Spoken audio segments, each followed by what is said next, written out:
Hello, my name's Mike Wooldridge. I'm a human studying artificial intelligence. Hello, I'm Ada, the artist robot, and I create art that helps people consider the future. The robot Ada is painting my portrait, but this process takes a while, so we started a few minutes ago. We're going to come back at the end of the lecture and see what Ada's managed to do. Ada, can I go now? Yes. Thank you.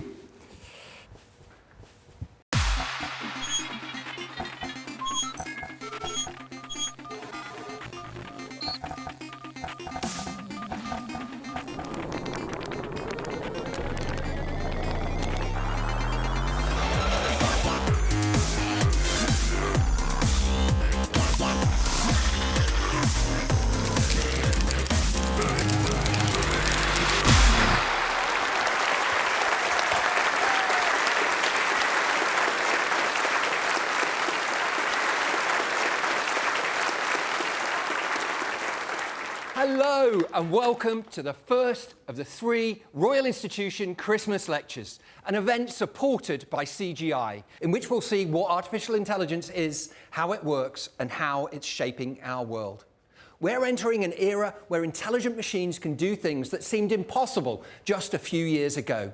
And the pace of change of this new AI is surprising even the scientists that built it. And this new AI was made possible by artificial neural networks inspired by the structure of the brain. And our story starts with this. This is a human brain. Of all the wonders in the universe, this is the greatest. Forget about black holes and neutron stars and supernovas. You are looking at the most incredible thing in all of creation. All of human experience has its origins here. Every thought, every dream, every hope, every love, everything it means to be human, from Shakespeare to Taylor Swift, all has its origins here. It is the ultimate triumph of evolution. It's a marvel that we are still nowhere close to properly understanding. And human brains like this one and like yours are unimaginably complex. They have huge numbers of cells that are connected to one another in enormous networks. And those cells are called neurons. We estimate that a typical brain, a typical human brain like yours or this, has about 86 billion of them. And neurons are the basic building blocks of human intelligence. Somehow everything that we are emerges from what they do and the way that they interact with each other. So it almost seems like heresy to suggest that we can build a machine which does something like this incredible organ does. But that is the dream of artificial intelligence. But can we really recreate human intelligence with this? This is an intelligence processing unit, an IPU.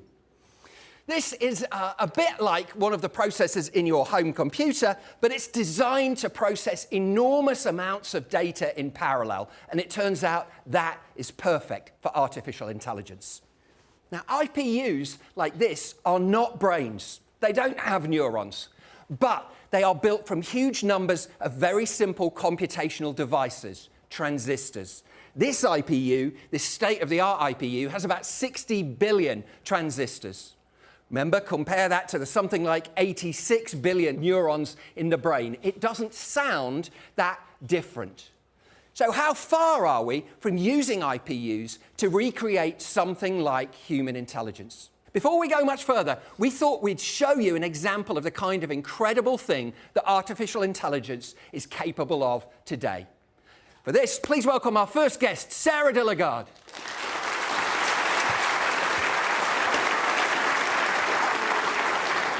Hello, Sarah, and welcome. Welcome to the Christmas Lectures.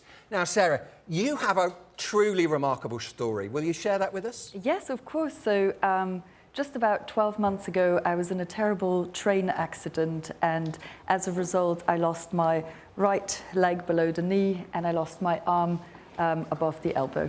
Oh, wow. And so you've been fitted with a prosthetic arm. Those are nothing new, but what makes this one special? So this one's pretty special because this is what we call a bionic arm, and it's powered by artificial intelligence. OK, now I understand at this point you've got a party trick to show us involving a can, is that right?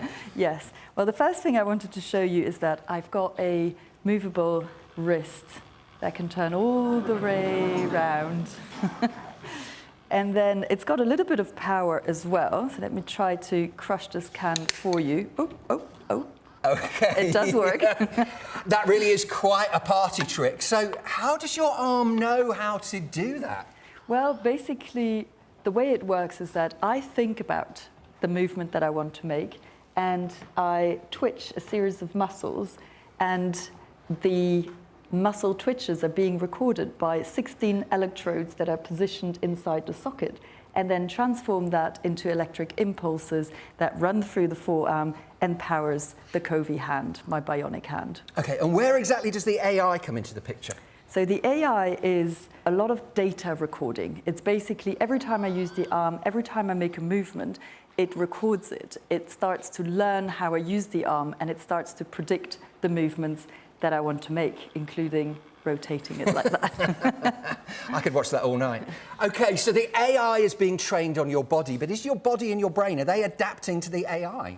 So I did have a lot of training to understand, because it's very different to think about a movement, and it's more difficult to control it when it is bionic.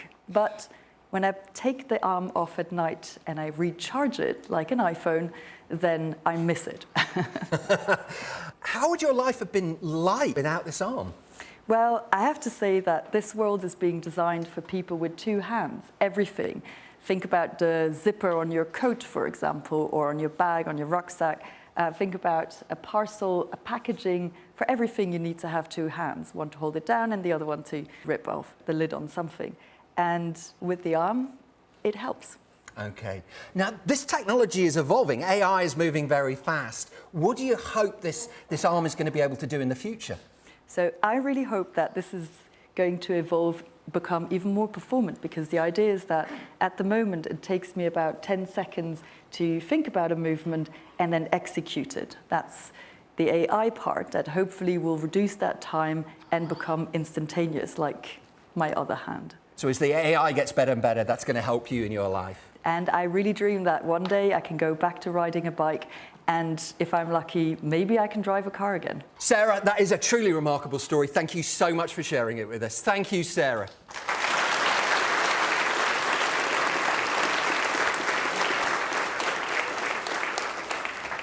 So AI is already capable of amazing things, and it's helping Sarah every day. And in this example, it's working with Sarah's body. But as AI gets better and better, some wonder, might it eventually be able to think like a human? Now, this is a question which has been with us ever since the origin of the first computers. And the best known answer to that question was provided by this man. This is Alan Turing. You may have heard of Turing through his code-breaking work for the Allies in World War II. But Turing was also one of the inventors of computing and one of the inventors of artificial intelligence. And a test that he invented has become one of the best-known ideas in AI. Turing's test is a beautifully simple and elegant way in which we can test machines for intelligence. And we're going to carry out a live Turing test now. I need a volunteer. Hands up to be a volunteer. OK, you in the hat there. Come on down.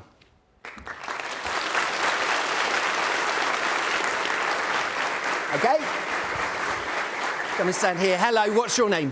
Xanthi. Xanthi. OK, thanks for joining us, Xanthi. We are going to test you to see if you are a human being. OK, that's nothing to be alarmed at. The team are going to take you backstage. We're going to see you shortly. Just follow their instructions. Thank you, Xanthi. So Turing suggested that if a human judge is unable to tell the difference between a human and a machine by just having a conversation with them, asking them questions and looking at the answers, then we should assume that the machine has human-like intelligence, because we can't tell the difference. And if we can't tell the difference, Turing said, then it's redundant to argue about whether the machine is really intelligent, because we can't tell the difference. And with Xanthi, we're going to run a live Turing test. Now, behind us, we have two boxes, box A and box B. One of those two boxes has our volunteer Xanthi, and the other holds a computer. Now, the computer is running some advanced artificial intelligence, something like ChatGPT. And we've asked that artificial intelligence to respond to questions in the way that a human teenager would. Now, we asked all of you in advance to send in some questions, and we had a look through those and selected what we thought were the most interesting of those questions. They're in this hat right now. And what I'm going to do is I'm going to give you the hat. You are going to be our questionnaire. When I ask you for a question, I want you to stir up and give me one of those questions. Okay, so first, questionnaire. Okay, and the first question is number 2, Noah. Noah, where are you? There you are, Noah. Okay, take the microphone, Noah, and then tell us your question. What is your favourite memory from when you were a child? Okay, so human, artificial intelligence, what is your favourite memory from when you were a child? Go. Okay, we've got our answers. Let's get the answer from box B first. Christmas mornings, always magical and fun. Okay, and let's get the answer from box A. My favourite memory probably is when I was 4 or 5 and I would play in the park with my best friend and brother. He actually goes to the Royal Institution. Okay, good answers from both. Let's get another question. Stir the hat. Okay, let's have one of the questions. Thank you very much. Okay, this is question 11 from Oliver. Oliver, where are you? Oliver, up there. Okay. Oliver, read your question. What was the best present you got on your last birthday? What was the best present you got on your last birthday? Pass the microphone back. Okay, human, artificial intelligence. What was the best present you got on your last birthday? Go. Okay, box A, give us your answer, please. The best present I got was probably art supplies. Okay, and box B, a new phone, totally loved it. Who doesn't love a new phone? So, questionnaire, mix them up again. Okay, let's get one of these. And this is from Tomohiro. What was your question, please? Into the microphone. What are your dreams for the future and how do you plan on achieving them? Okay, human, computer, what are your dreams for the future and how do you plan on achieving them? Go.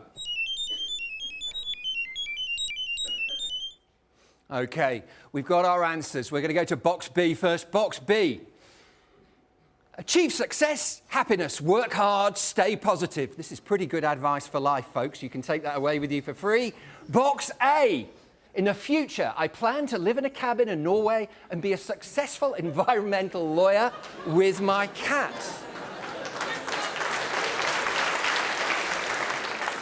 Okay, we're done with our questions. Now, you are the judges. You have to decide which is the human. That's what we're asking you. If you think the human is in box A, put your hand up now, okay? Okay, that's quite a lot of you think the human is in box A. I'm looking up into the stalls. There's quite a lot there. If you think the human is in box B, put your hand up now. Okay, there's a couple of people. I'm getting only a couple of hands. So I think the overwhelming majority of you think the human is in box A, right? Well, let's take a look. Let's see what's in box A. And it's Xanthi!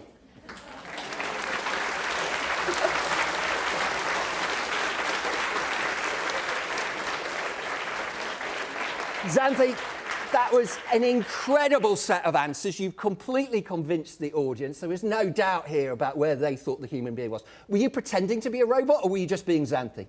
So I was basically just being honest, yeah. Okay. Well, you are the only person in the whole room that's been certified as human, and overwhelmingly certified as human. Thank you, Xanthi. You've been a star.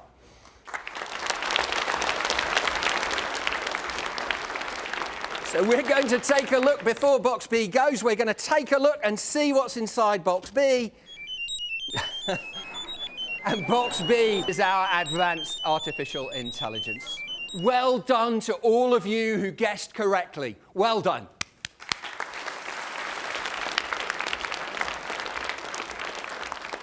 Important though it is, most AI scientists today don't think that the Turing test is the end of the story for artificial intelligence. Even advanced AI can't necessarily pass the Turing test today. Turing's test only looks at language, and as we saw earlier with Sarah, you can do infinitely more with AI than just have a conversation with it. But the surprising thing is that some things that we find really hard as human beings turn out to be really easy for AI, and some things that are very hard for AI are incredibly easy for us. So we're going to have a little illustration of this. We're going to play the Can AI Do It game, and I need a volunteer. So let's have some hands up, some volunteers.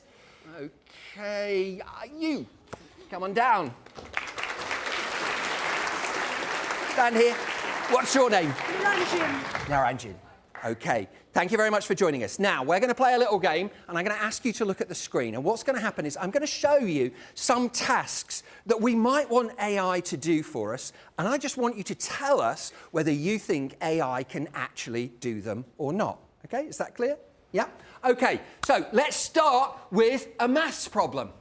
Okay, folks, look at this. Hands up if you think you can do this in the audience. Anybody? Couple of moderately, oh yes, some very confident people up here. What about you? Do you think you can do that one?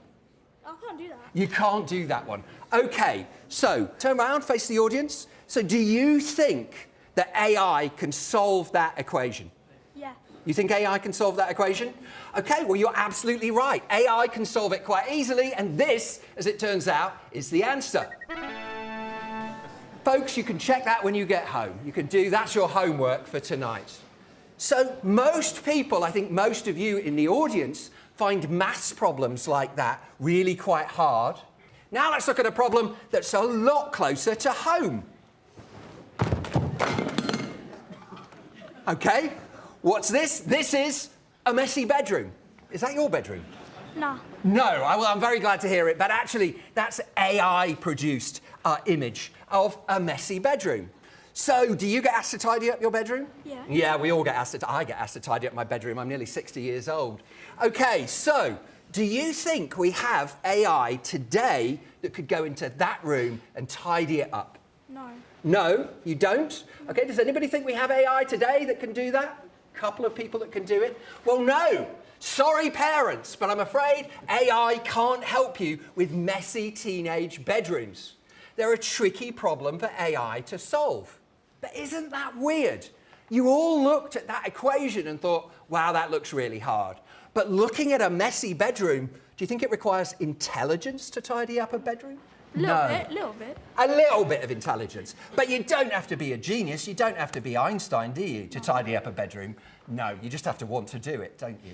Okay, all right, so the really interesting thing then is some things that we find easy are really hard for computers, and some things that are really easy for computers are really, really hard for us. Okay, thank you so much, and, well, do you want to clear up your mess? Can I take the football? Take the football. The football is yours.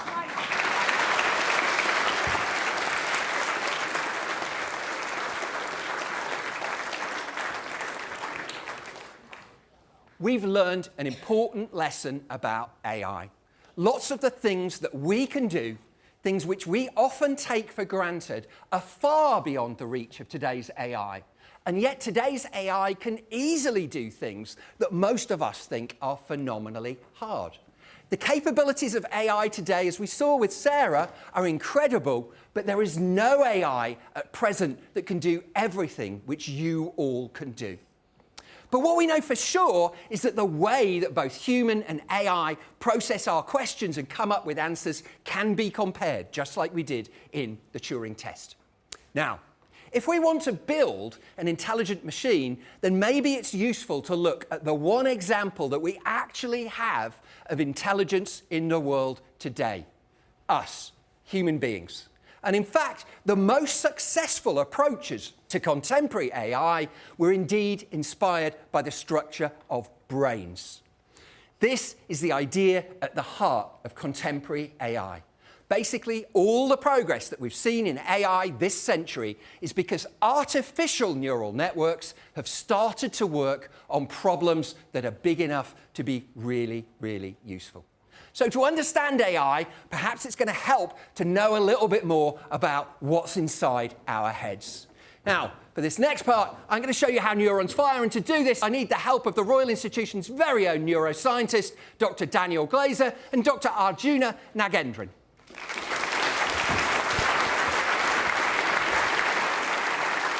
Daniel, we're talking about neurons. Did you happen to bring a neuron with you? I did bring a neuron, Mike. Neuron is just a nerve cell, and it's a cell that produces electrical signals. This neuron I've brought is in my spine, and it's connected to the muscle in my arm. It gets signals from my brain, and what we're doing here is we're going to listen in to the neural signals from my brain from a nerve in my arm. We're using an electrode, which Dr. Arjuna is going to put in, which doesn't hurt at all, I'm told. OK, Arjuna, can you tell us a little bit about what you use this equipment for? Yeah, so EMG, or electromyography, is used to give us an insight into nerve and muscle function, and also when things go wrong. So, let's get this ready.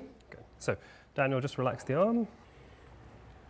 So that sound you can hear is a few spikes from the neuron in my arm. It's being controlled by my brain.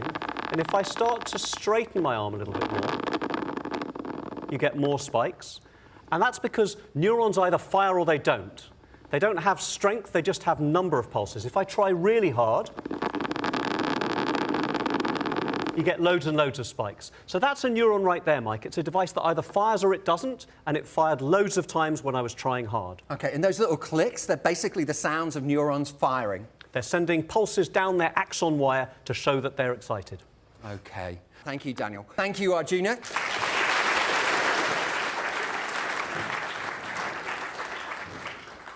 So now we know what neurons are. They are cells that relay electrical signals in our brains, just like the brain we saw earlier, but also in our bodies, as we saw in the demo there with Daniel. But what we're now going to see is what happens when you put a bunch of neurons together. OK. So this is a microscope, Mike, and George is going to turn it on. We've got a dish, if you can pass me one of those there, which is inside it, and in it are human neurons. Now, we haven't got them from grown-up people. We've grown them in a lab. We've reprogrammed their DNA using AI, Mike, and they've grown in this dish. And because they're neurons, what they've done is they've connected themselves up into networks. They are firing all on their own, and if we look at the screen over here, Mike, we should be able to see these neurons firing. So those green dots that you can see are human neurons that have grown in the dish. And if you look very carefully, you can see little glimmers as they send signals to each other. Yep, did you see that firing there? And the electrical pulse there. These are just neurons in a dish, but they can't help themselves. They've connected themselves up together and they're firing. OK. So what we've got is these neurons, each of these green dots is a neuron. They're connected in networks and they're sending signals to one another, just like we saw in your muscles. That's really beautiful demo. Fouad from BitBio, thank you so much for joining us. George from King's College, thank you so much for joining us. Thank you, Daniel.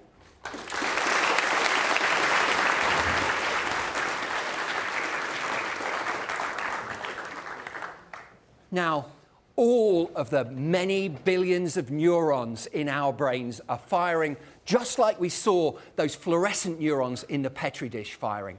But what is each individual neuron actually doing, and how do they come together to create intelligence? How can they make decisions? To explain, please welcome scientist Steve Mould.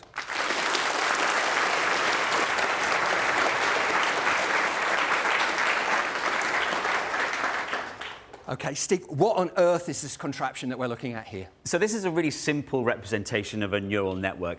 This particular neural network can identify pictures of mammoths. OK. Sounds impossible. It does sound a bit impossible. But hopefully we'll get it working. We need the help of a volunteer, though. OK. In the yellow cardigan there.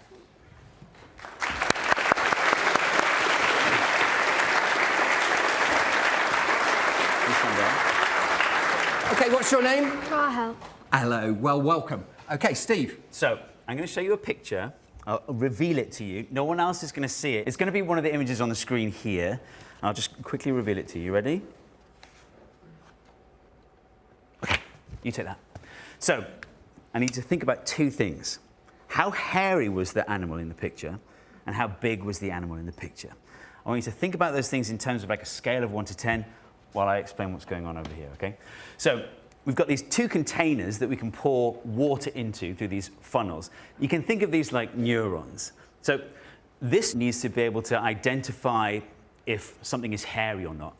This needs to be able to identify whether an animal is big or not. We'll start with hairiness. Question 1, on a scale of 1 to 10, how hairy was the animal in the picture I showed you? I think about an 8. About an 8, okay. So we've got all these beakers of water here that they're labelled 1 to 10, and you can see the amount of water goes up as the number goes up. So you chose 8, right? There we go. So that's quite a lot of water. So take that, and I want you to pour that into the funnel. Can you reach that? Yeah, just about. Okay, great. Yeah, keep going. That's fantastic. So because you chose quite a lot of water, the level should be able to rise to at least this funny little U-bend here. I want you to watch what happens when it gets there.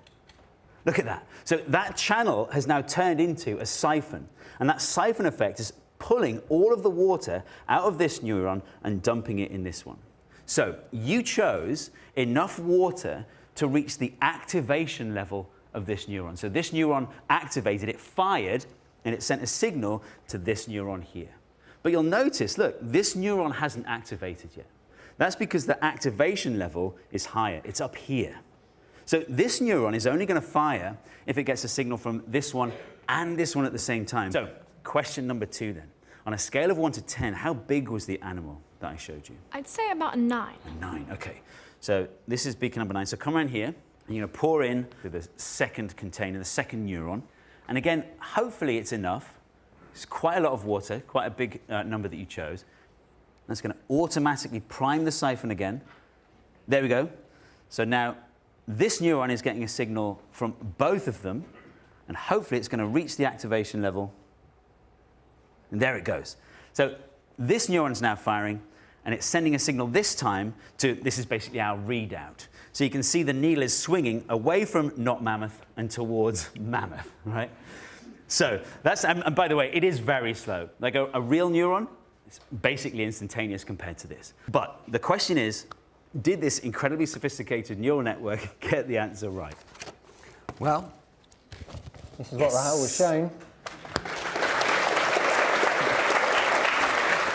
Success! It's a mammoth. Okay. That very simple neural network there, just with those a couple of neurons, was able to do a simple pattern recognition task, a simple decision. Now, ChatGPT does not involve buckets of water at all, but nevertheless, you can start to see how neural networks like this can make simple decisions and be able to put together, can do complex problems. Okay, thank you very much, Rahul, and thank you very much, Steve.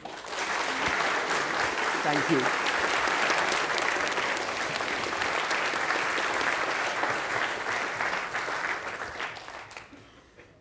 Now, we wouldn't be able to build a physical network with buckets of water that can represent all the tens of billions of neurons that are in our brain. They make literally trillions of connections. We couldn't connect together with pipes like that.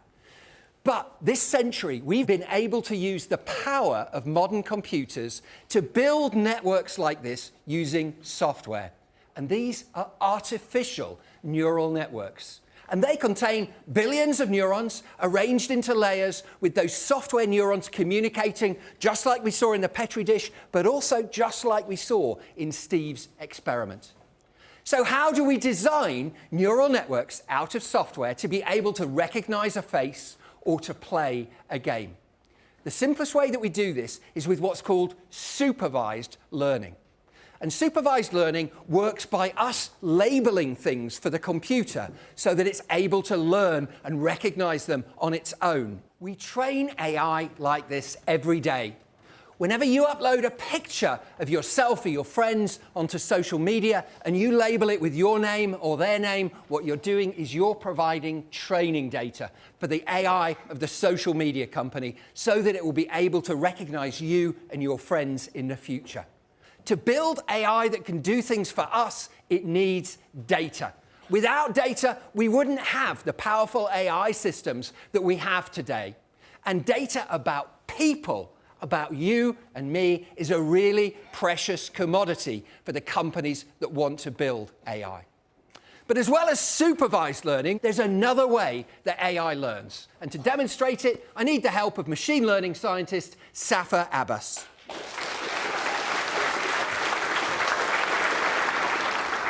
Welcome, Safa. So tell us a little bit about your job, what you do. So I help companies apply AI to their business by implementing machine learning solutions to understand and analyze data and make predictions and just help their day-to-day workflow. So depending on the data that our clients give us, we can use supervised or unsupervised learning. So when we have labeled data, we use supervised learning. But sometimes we have data that isn't labeled and not structured, and that's where we use unsupervised learning to discover patterns within the data for itself. Okay, well, we're going to have another demo. We're going to play another game. We need a volunteer. Come on, put your hands up. Okay, I'm going to take you, please. Yeah, please come on down.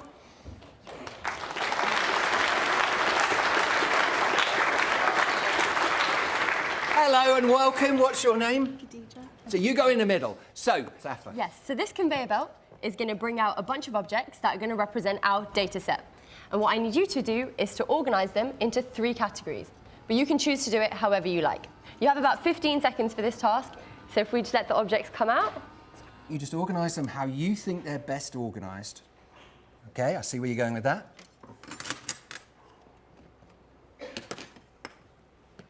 Great. Khadija, do you want to tell me a little bit about how you decided to categorize your objects? I was thinking about the ways they can go, and I had 2 solutions on how it can go. One of the ways which I done was do knife, fork, and spoon. But another way I could have done it was by the object. Like it could have been the metal, or it could have been the plastic and the wood. Oh wow! You're That's thinking great. very fast, I have to fast. say. This is very impressive. Safa. Okay, great. So now what we're going to do is complicate the task a little bit by bringing out some more objects. So we're making our data set bigger, and I want you to do the same thing. Over to you. No time limit on this one because there's a lot more objects for you to look at.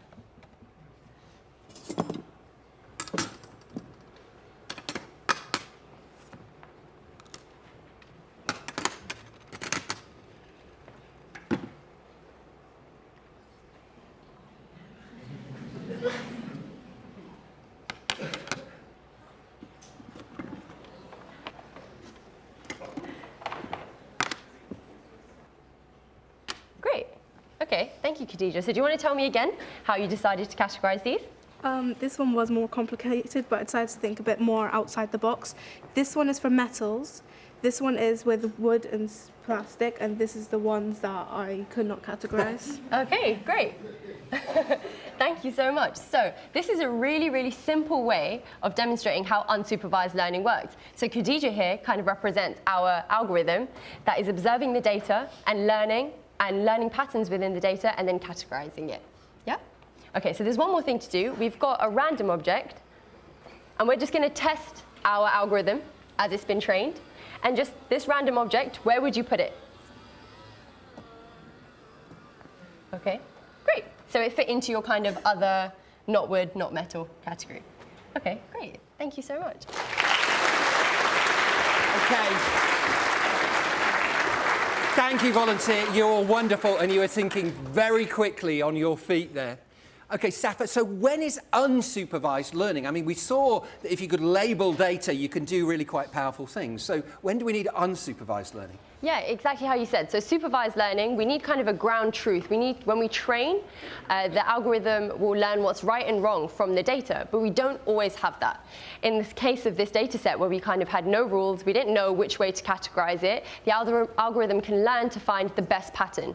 And sometimes we work with really, really large data sets that are difficult for us as humans to label, and also difficult for us to recognize patterns in. So yeah, this is where we kind of use unsupervised learning, where we want to understand our data without obviously knowing what we're working with. Okay. Thank you so much for joining us, Safa, and making a difficult subject very comprehensible.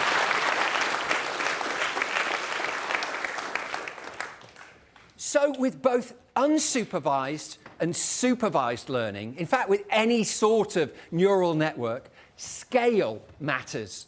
The size of the neural networks, the number of elements it contains, the number of neurons and the number of connections between those, the amount of computer power that you can use to train the model, and how much training data you have to build it, these are all the key ingredients of AI. But as we've already seen, the more data you train a neural network with, the better your results are likely to be, and nowhere is that clearer than with large language models.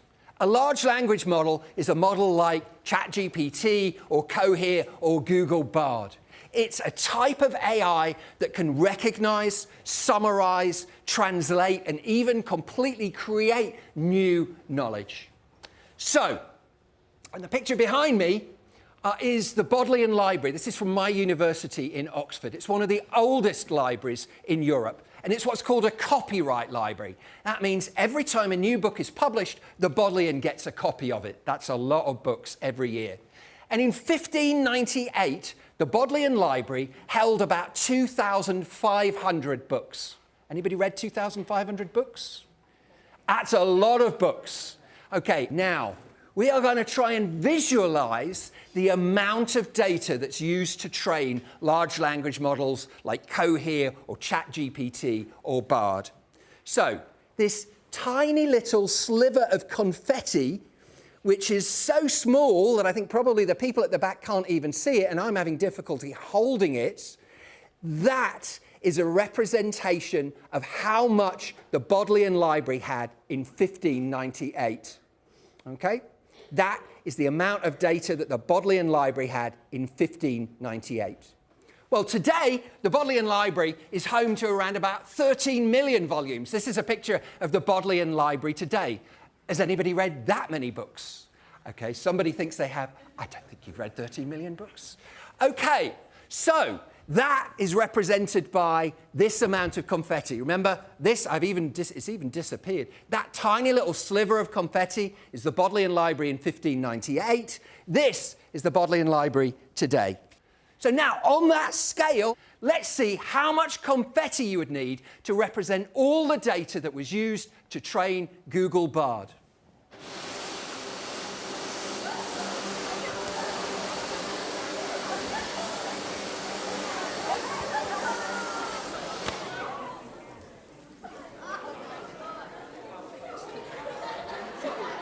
That's a lot of confetti. That's an awful lot of data. So how do large language models use all of this data, this unimaginable quantity of data, to be able to just make a sentence? To understand that, we're going to play a game, and this is called the prompt completion game. Okay, now, we've got two teams that are playing this, Team 1 over here and Team 2 over here. And all they're going to do, these two teams, is construct a sentence. And they're going to do that one word at a time. You, in column A, in column 1, as you pass the piece of paper down, you're going to write a word, but you only see the last word that was written down. So you're going to fold the paper over so that the person in front of you only sees the last word that was written. You, on this side, you're going to do the same thing, but we're not going to fold the paper, so you are going to see the whole of the sentence. And what we want you to do is just construct the best possible sentence that you can. Okay, ready? 3, 2, 1, go! Okay. The game that we're playing here illustrates the way that language models work. All they try to do is to predict the next word that comes after the words before it. You've already seen this idea when you send messages on your phone. If your mum starts to send you a text message on her smartphone, the phone will suggest completions for her. So, for example, if she types "have you," the phone might suggest "tidied your room" or "walked the dog." So the phone has learned that after she types "have you," that the likeliest next things for her to type are either "tidied your room" or "walked the dog." Here, your phone is doing just exactly what a large language model does. The difference is the scale, the unimaginable scale of data that these models are used to train on. Okay, We've finished, so let's come over here. Now remember, this is the column that did not get to see all the sentence before. They just got to see the last word. So let's see what genius you came up with. The boat sails fast. Car wash. Bomb explosion. Happening on an elephant. Your parents must be so proud, column 1. Let's see how column 2 did. OK. The cat is mean and it paper cut on the table because of. OK, better, but guys, that's not Shakespeare, I'm afraid. I'm really sorry. I don't think we're going to be seeing any New York Times bestsellers from column 2. But nevertheless, they did a better job than column 1. Column 1's made no sense whatsoever.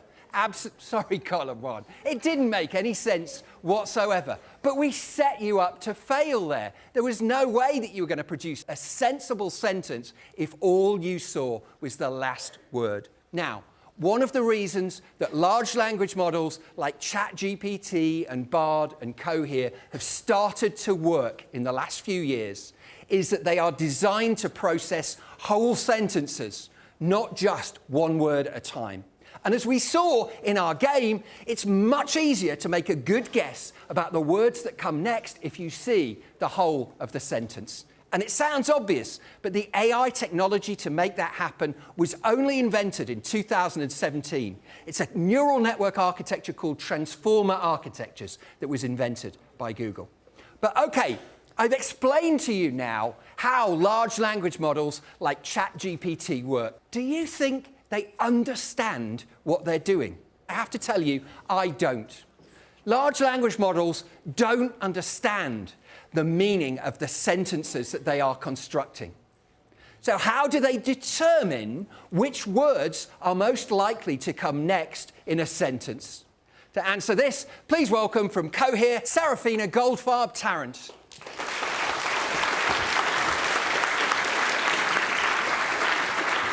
Welcome to the Christmas lectures, Serafina. OK, Serafina, we're going to try and understand how text is understood by large language model. Yeah, so I'm a research scientist and I train them, but before I start to train them, I have to take all of that confetti data and I have to segment it into units, which we call tokens.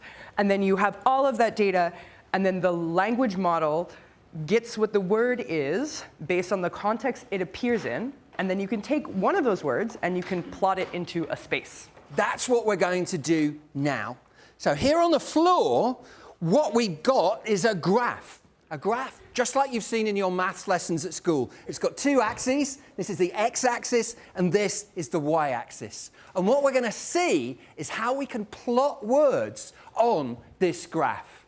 Now, for the next segment, we need some volunteers, but they're not really volunteers at all, I'm afraid, because we need 10 of them. And so, our 10 volunteers who are going to come down, please, now from the second row. This is your moment. Come on down.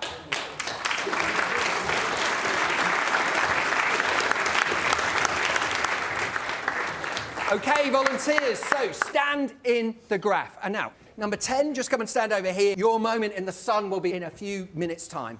Put your animals on so we can see your animals. OK, we're going to play a game. You're going to stand inside the axes of this graph to see how you can be plotted. And what I want you to do is just this. I want you to stand close to animals that you are similar to, and as far away as possible from animals that you aren't similar to. Got it? So let's count them down. 3, 2, 1, go!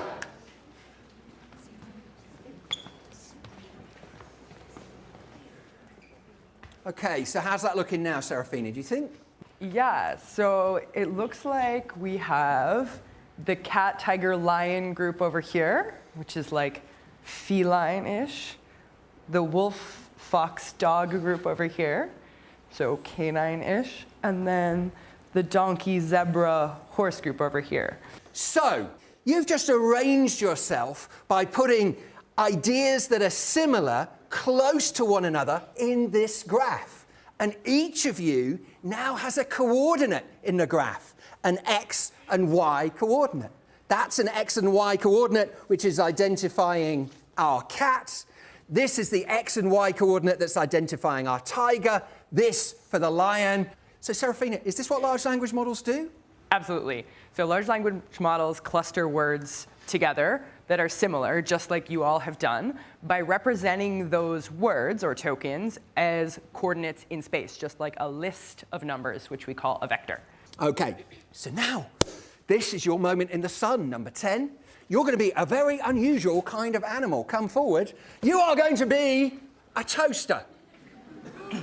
What did you do in the Christmas lectures? I was the toaster.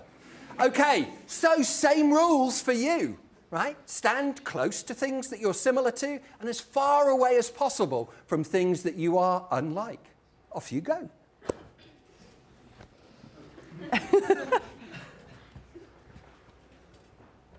Okay, so number 10. Again, we set you up to fail. A toaster isn't like a horse, it isn't like a tiger, it isn't like a lion, it isn't like any of these things. In order to be able to plot you, we would need more dimensions. We would need to add more dimensions to this graph in order for you to fit. Okay, thank you all volunteers, and in particular our toaster, number 10.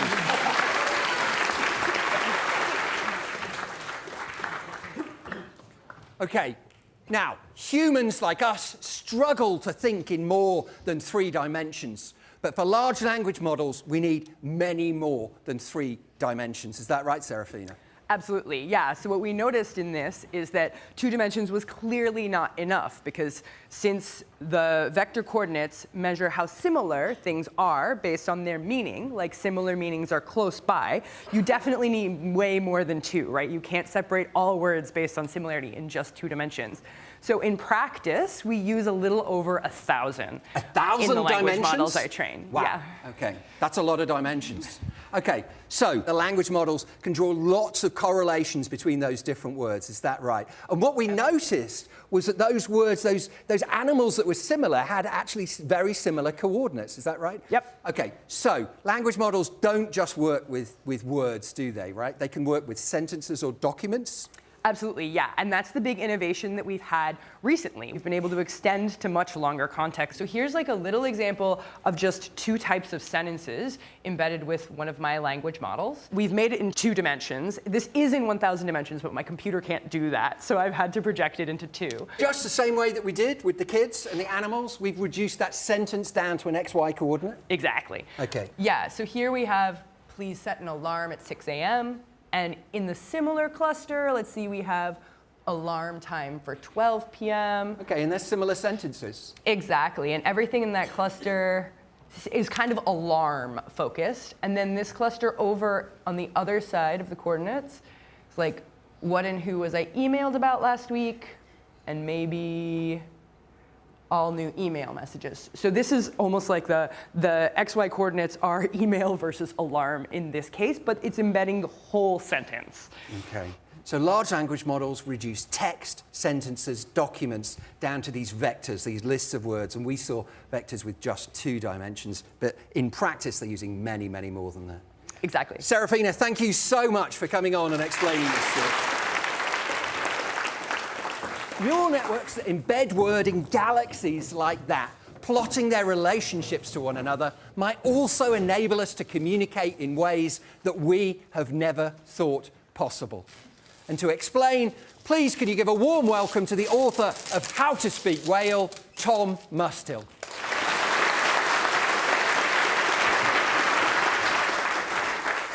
Tom, welcome. But how exactly do we speak to whales? Well, if you want to understand what whales are saying, first you've got to listen. Is the flame organ ready? Are you ready? Yeah. All right. Play the voice of the blue whale.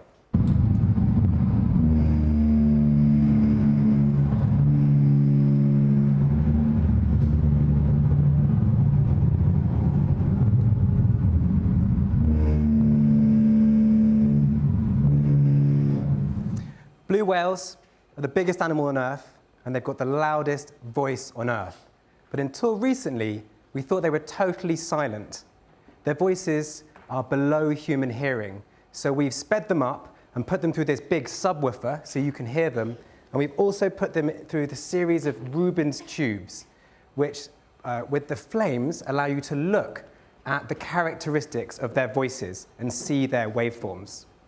These sounds from underwater recordings in Monterey Bay in California. But play the second blue whale.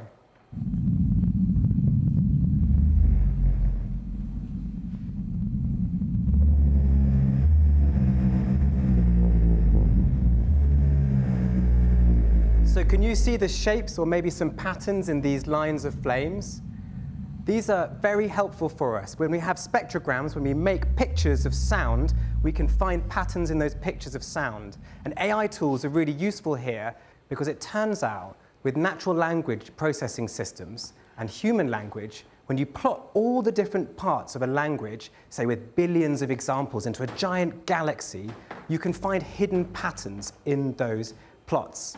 And AI tools can find these invisible patterns that we can't see, there's no chance that our brains or mind could perceive them, and it can link them to patterns between languages. And things like Google Translate can match the hidden patterns between different human languages and translate between them. Okay, now you prepared a demo for this, Tom, right? Yes. And for all our demos, we need a volunteer. So let's have some hands up for a volunteer. You guys are keen. Okay, you are keen. Where do you want to go, Tom? Who do you want to pick? You. Yeah. Okay, come on down.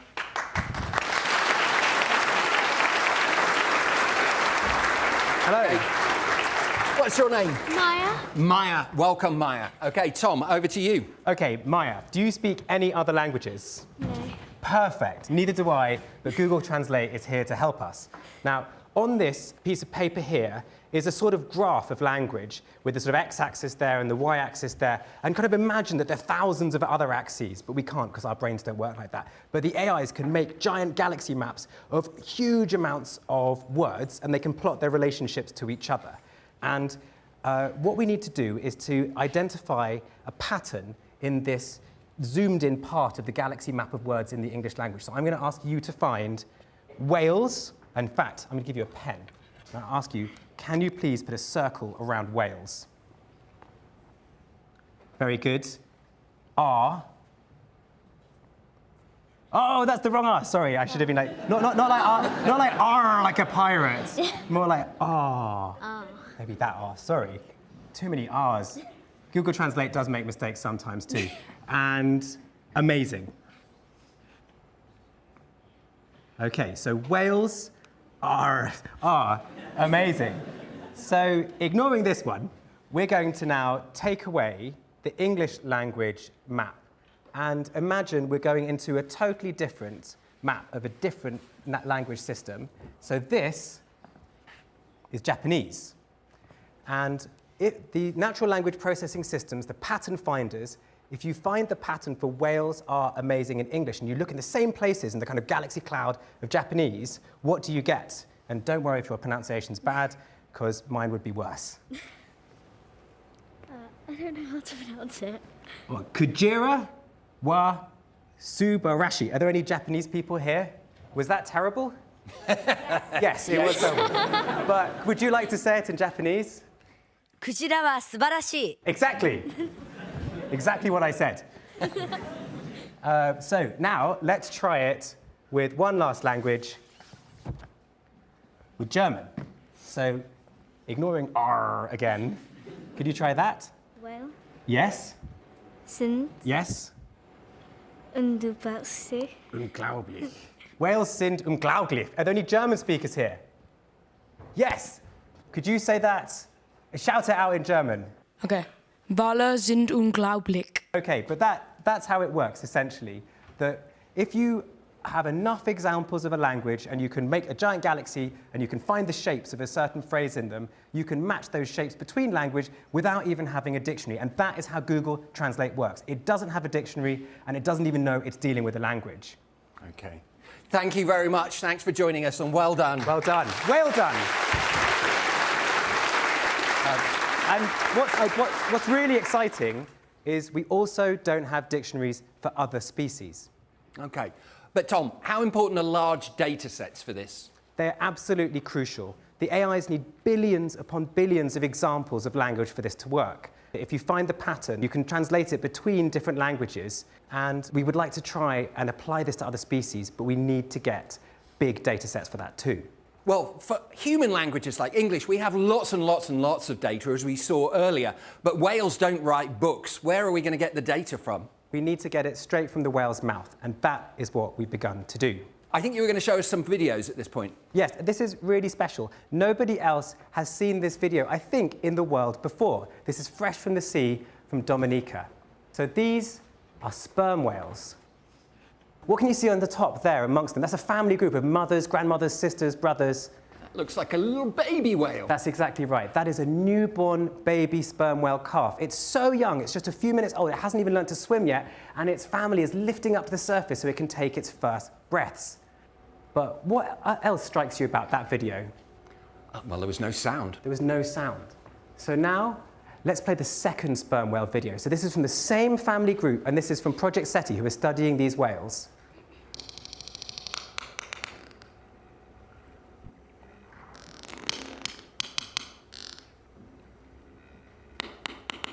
So those clicks you can hear, that is the conversations of these whales.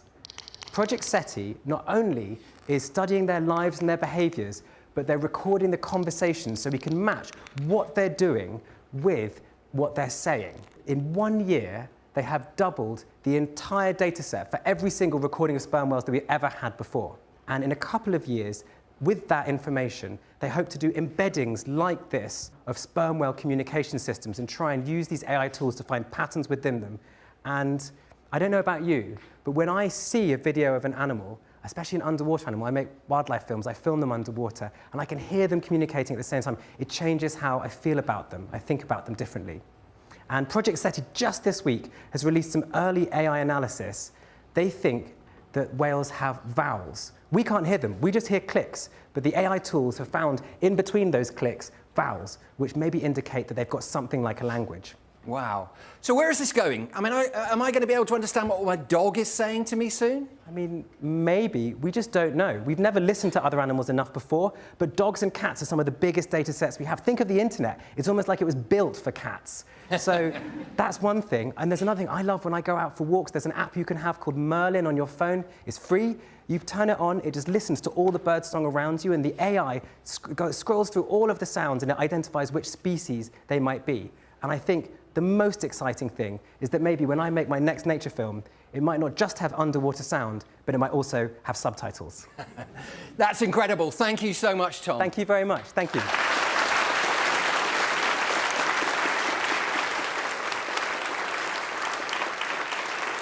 OK. Before we wrap up, let's take a look at what the robot Ada's been doing throughout this lecture. Ada, have you finished my portrait? Nearly there. OK, and what do you think of it so far? I'm quite pleased so far. I hope you like it. I've never had a portrait painted before, Ada. Thank you.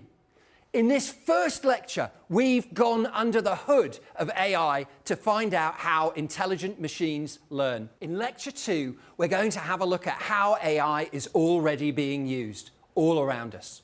We'll look at breakthroughs in computer games, in medicine, and even in art. And we're going to see how ubiquitous AI is in our everyday lives, even though we may not be aware of it. Thank you. AI is here now. Discover the different ways it may already be revolutionising your life in my exclusive interview. To watch, head to bbc.co.uk/RI